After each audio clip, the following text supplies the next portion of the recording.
Hello. So what's the difference between a decision and a wish? Are you finding it hard to get traction on your ideas? Do you find yourself making the same plans and goals every year, every quarter, every day? Have you been writing your book for a few years? Have you been on a diet forever?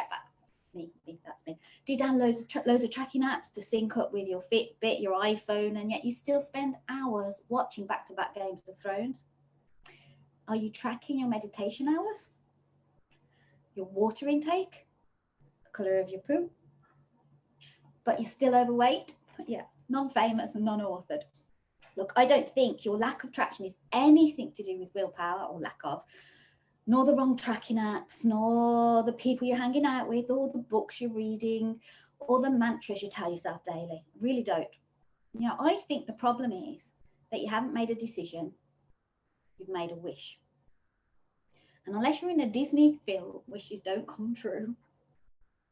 Look, I'm Debs Jenkins from chaosification.com, and I help people get out of the chaos in their heads and create products and services that their clients will love. And a while ago, I had the feeling I was making the same decisions frequently. And then maybe conveniently forgetting I'd already made that decision. So I decided I wanted to record the decisions I was making to track my progress. I decided to write down my decisions in a little book of big decisions, but also known as my little book of wishes at the time. What do I mean by decisions? Well, you know, those things that you wake up at 4 a.m. thinking about, 4 in the morning, like I must write a book, I must lose 10 kilos, I must get better at working, I must buy a horse, marry my partner, draw cartoons, do 3 handstands a day. Those are the types of things I've been recording in my little book of wishes, decisions. So why should you write down the decisions you make? Well, let's look at a popular one, very, very popular one, write a book. You might wake up at 4 o'clock in the morning with the best idea for a book you've ever had. You think it all through, especially the bits about how famous you'll be and what you're going to wear when you're sitting with Oprah. You've probably even thought about this killer opening sentence that'll hook your readers and make them say, ooh. Right.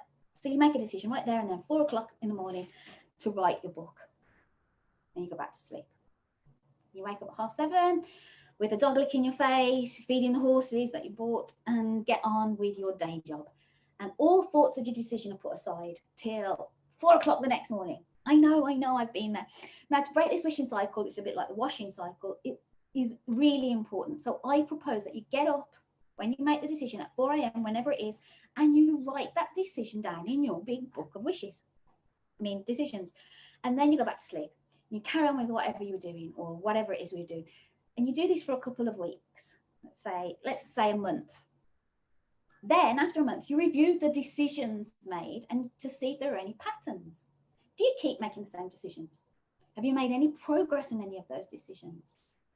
Are you feeling, despondent, frustrated, surprised? Because wishes are not decisions. Because if you really wanted to write that book or lose the 15 kilos, you have to take action. And if you're not taking action, you haven't made a decision, you've made a wish. And wishes are only for Disney princesses. So you need to decide right now, what's the first next step to make your wish come true? And then you put that in your decisions book. My client Anne Latham from Uncommon Clarity says, make a decision once and for all by establishing rules and routines. Now, we know what rules and routines are. Rules and routines are the constraints that you need to enforce to create and stick to that move you to action. And this is why I created a book for you. Well, it's actually for me.